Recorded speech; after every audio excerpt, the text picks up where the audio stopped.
Kunci jawaban yang pasti bagi kebutuhan saudara, itulah tema pemberitaan firman Tuhan yang saya mau bagikan bagi kita sekalian. Keadaan di dunia ini tidak ada yang pasti. Semuanya serba tidak menentu.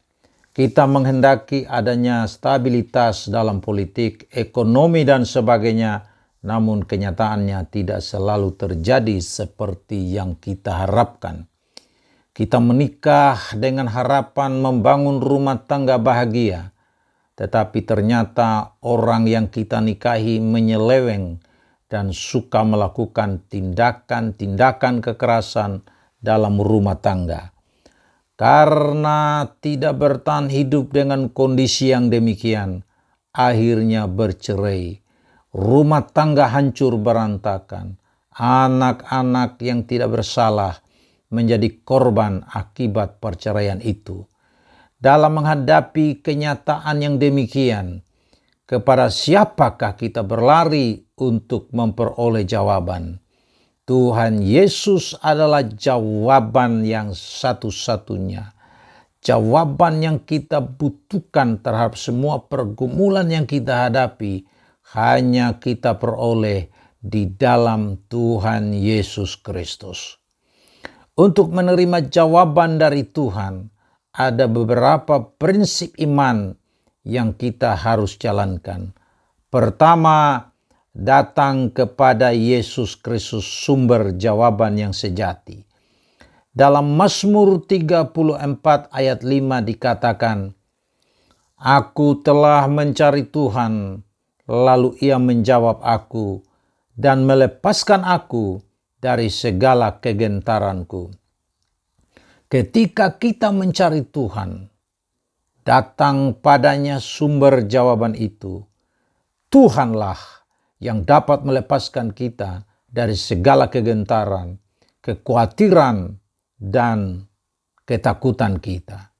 Tuhan berkata, "Marilah kepadaku semua yang letih lesu dan berbeban berat, aku akan memberikan kelegaan kepadamu."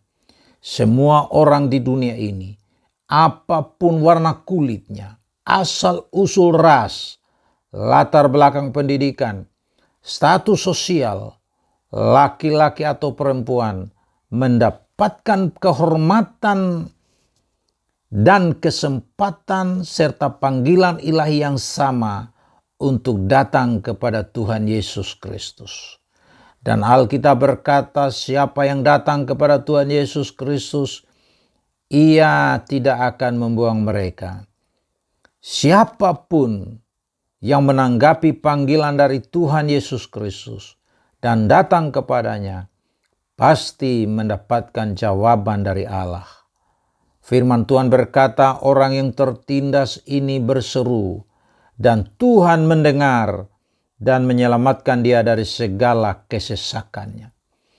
Apapun beban persoalan yang sedang menimpa saudara saat ini, mungkin rasa bersalah akibat aborsi, problema dalam pernikahan, sakit penyakit, dosa atau tekanan iblis. Jika kita datang kepada Tuhan Yesus Kristus serta berseru kepadanya, maka Tuhanlah yang menjawab, Tuhanlah yang membebaskan, Tuhanlah yang menyelamatkan kita dari segala kesesakan kita.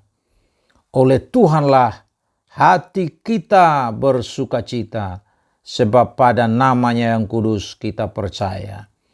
Untuk datang kepada Yesus Kristus, kita perlu ada kerinduan yang tulus untuk mengenal Dia, percaya dan menerima Dia menjadi Tuhan, Juru Selamat, dan Penguasa yang tunggal dalam hidup kita, dengan bertobat dari segala dosa kita, dan membuka hati kita bagi Yesus Kristus untuk menguasai hidup kita.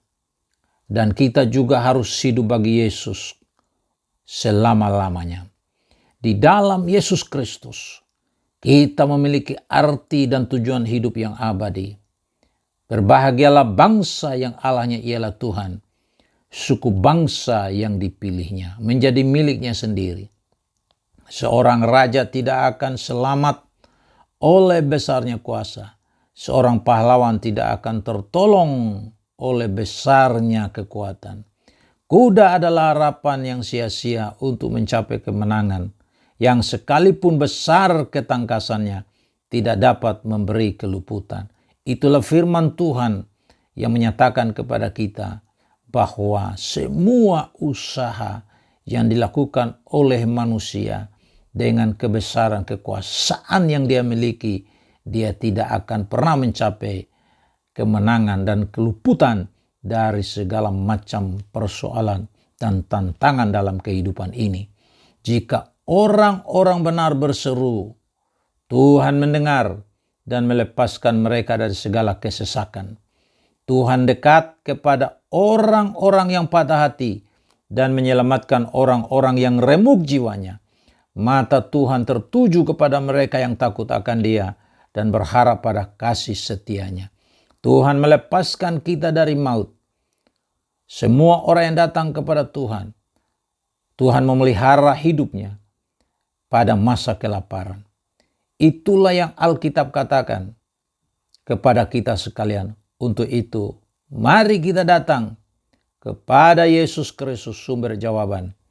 Karena Dialah jawaban dan penolong kita yang sesungguhnya.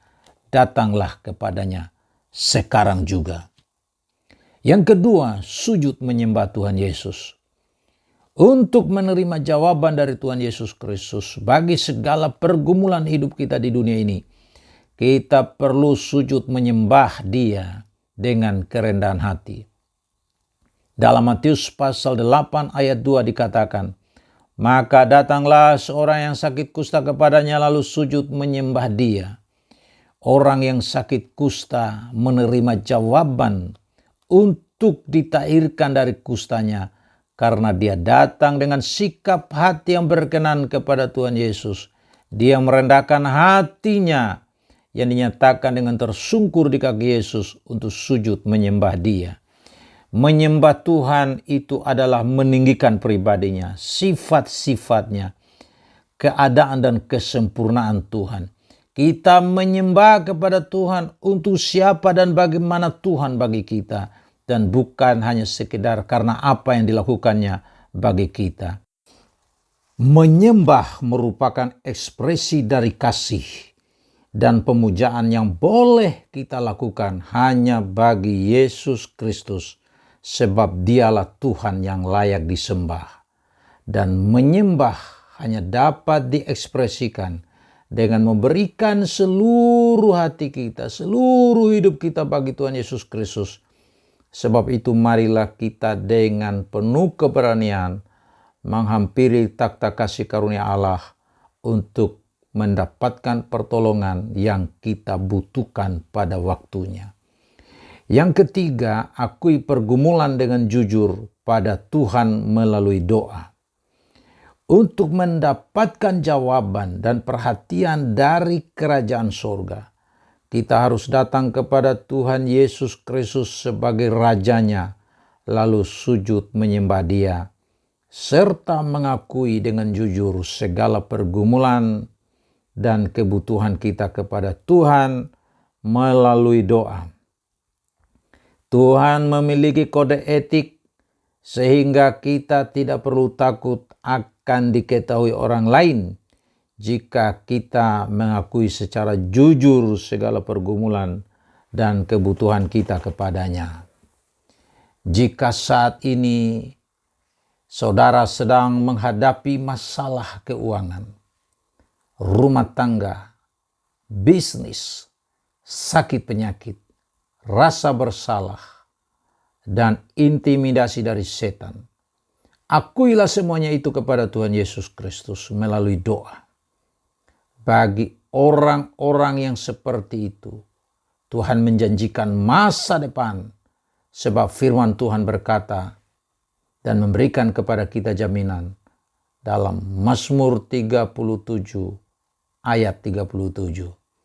Perhatikanlah orang yang tulus dan lihatlah kepada orang yang jujur, sebab pada orang yang suka damai akan ada masa depan. Haleluya. Orang kusta ketika dia datang kepada Tuhan Yesus Kristus, dia mengakui secara jujur kebutuhannya untuk ditahirkan. Karena sikapnya yang demikian, orang kusta itu menerima jawaban dari Tuhan Yesus. Dia ditahirkan dari kustanya. Tuhan Yesus berkata dalam Lukas pasal 11 ayat 8, di mana karena sikapnya yang tidak malu itu, Tuhan bangun juga dan memberikan kepadanya apa yang diperlukannya. Apapun keperluan dan pergumulan kita, ketika kita mengakui secara jujur kepada Tuhan Yesus, melalui doa dan permohonan yang sungguh-sungguh, percayalah, pasti kita memperoleh jawaban dan mengalami pertolongan Tuhan yang ajaib. Yang keempat, nantikan jawaban Tuhan dalam iman. Untuk memperoleh jawaban Tuhan, kita perlu menantikan jawaban itu dalam iman. Iman itu sama dengan tangan kita yang kita ulurkan untuk menyambut tangan kemurahan Tuhan yang diulurkan untuk menolong kita. Jadi kita perlu hidup dalam iman kepada Tuhan Yesus Kristus dan firman-Nya saat kita menantikan jawaban dari Tuhan bagi semua pergumulan hidup kita. Yesus Kristus adalah jawaban yang sesungguhnya. Seperti udara segar yang kita hirup setiap hari. Namun tidak selalu jawaban dari Tuhan itu datang dengan cepat seperti yang kita inginkan. Kadang-kadang begitu cepat, kadang-kadang lambat. Tetapi yang pasti jawaban dari Tuhan akan datang tepat pada waktunya. Kita perlu menantikan jawaban Tuhan dalam iman. Sebab firman Tuhan berkata, tanpa iman tidak mungkin kita berkenan kepada Allah. Orang-orang yang mau berpaling kepada Allah harus percaya bahwa Allah itu ada dan bahwa Allah memberi upah kepada orang yang sungguh-sungguh mencari Dia. Orang-orang yang menantikan jawaban Tuhan dalam iman pada waktunya pasti mendapatkan pertolongan Tuhan, karena Tuhan tidak akan pernah mempermalukan orang-orang yang menanti-nantikan Dia.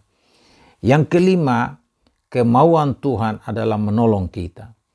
Ketika masalah yang berat menindis hidup kita, kadangkala kita berprasangka bahwa hanya kita sendirian yang mengalaminya.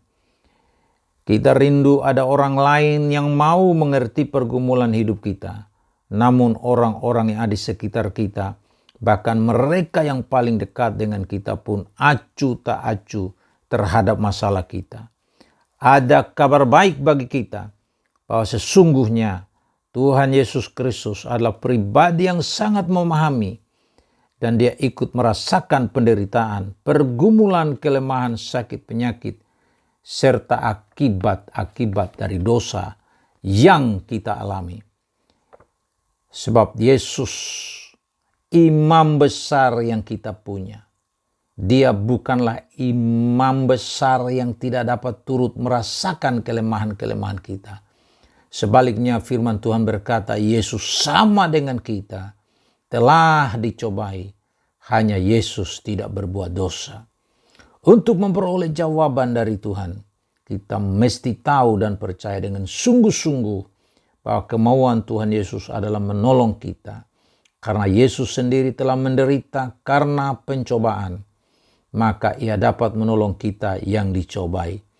Ketika orang yang sakit kusta, dalam Matius pasal 8 ayat 1-4 datang kepada Tuhan Yesus Kristus, memohon pertolongannya, maka Yesus mengulurkan tangannya, menjamah orang itu dan berkata, "Aku mau, jadilah engkau tahir."